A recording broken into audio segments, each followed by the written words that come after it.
Because like I said, at the end of the day, you can't take it with you. And I see so many people all the time.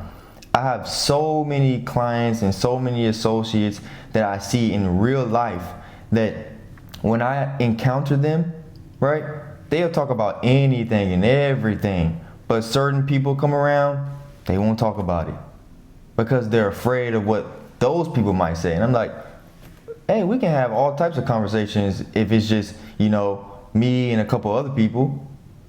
But if other people come around, you're afraid to have conversations because of what they might say.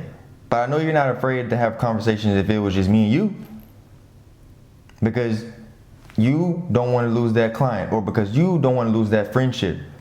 If you can't be yourself the right way, then there's no point of cultivating these friendships or these relationships. You should be able to judge each other righteously. You should be able to correct each other. I'll give you a perfect example. We believe in Jesus, right? But does that mean that if I found a friend that was respectful to my beliefs, that was an atheist, that I couldn't be their friend? No. I could be friends with a respectful atheist. Truthfully. God encourages it. Truthfully, I could. Why? Because if I stand on saying, hey, these are my beliefs, I believe in Jesus, don't cross these boundaries. And if they can respect that, even as an atheist, and come to me and say, when they're around me, not say certain things or not do certain things, right? That means that they respect me. Why would I not want to be their friend? Even though they don't believe in the same thing I believe in, right? Yeah, even that's respect. Even mandatorily, in mandatory, we work with people. We have bosses. We have all these type of people that we understand boundaries in these forums. Exactly. We understand that I can't speak to my boss this way, or I can't do these acts at work because this setting and with these people I act a specific way. But we don't have that same respect for our friends or family because, like Malik just said, there are no boundaries. Exactly. People don't establish boundaries because they're afraid to. So what we've found in our social lives is that people automatically, you have such a problem with standing for something because you're afraid of conflict or because you're afraid of opposition or whatever the case may be. But the truth is, majority of people that we found in our life, when we decided to start being more vocal and standing for our belief system, people scatter on their own. Mm-hmm. People who want to be a part of your life will be a part of your lives. Yep. But if they don't, most of the time they don't fight you about it. Exactly. You just can't get on the phone with them no more. Yep. They busy. They don't want to hang out. Maybe next time. And you have to accept that that's okay. That's okay, because God creates settings for you to cultivate relationships that are worth things for your progression. And if they're not, then He removes them. And that's God's character. Yeah. And touching on that, we literally just went to church, this past Sunday, and that's what the preacher just literally was just talking about. Mm-hmm. Sometimes God needs you to be removed from certain places or certain people in order for you to progress. Mm-hmm. And the reason you are not progressing is because you're still around the same people who are holding you down. You're still in the same place that has been holding you down. So you're blinded to the fact that you can't be re-envisioned. Mm-hmm. Your vision is blind because you're still in the same place or in the same area as the same people who blinded you in the first place. Mm-hmm. So if you want to have new vision, God can't give you new vision with the people who blinded you. He won't allow it. Why? Not because He's not just, because God won't even He doesn't want to do that to you. He knows you're in an area that if He re-envisions you, right, and He gives you your vision back, and you're still in that same place, they're just going to take your vision away again, and He won't do that to you. He won't give you something and then take it away from you. Exactly, just to take it away again. He needs you to be separated so that way He can give you that vision back. And a lot of times that's what we need to hear. We need to stop hanging out with Ray and them. Sometimes we need to hear we need to stop hanging out with Taylor and them who like to go to the bar and get drunk and go fishing at night on the boat. You can drown drinking. You know, That's a very unique. Seriously. That's a very unique setting. Go to the bar and go fishing and get drunk and drown. Yeah, I know. You know, I got buddies who go drinking and go fishing.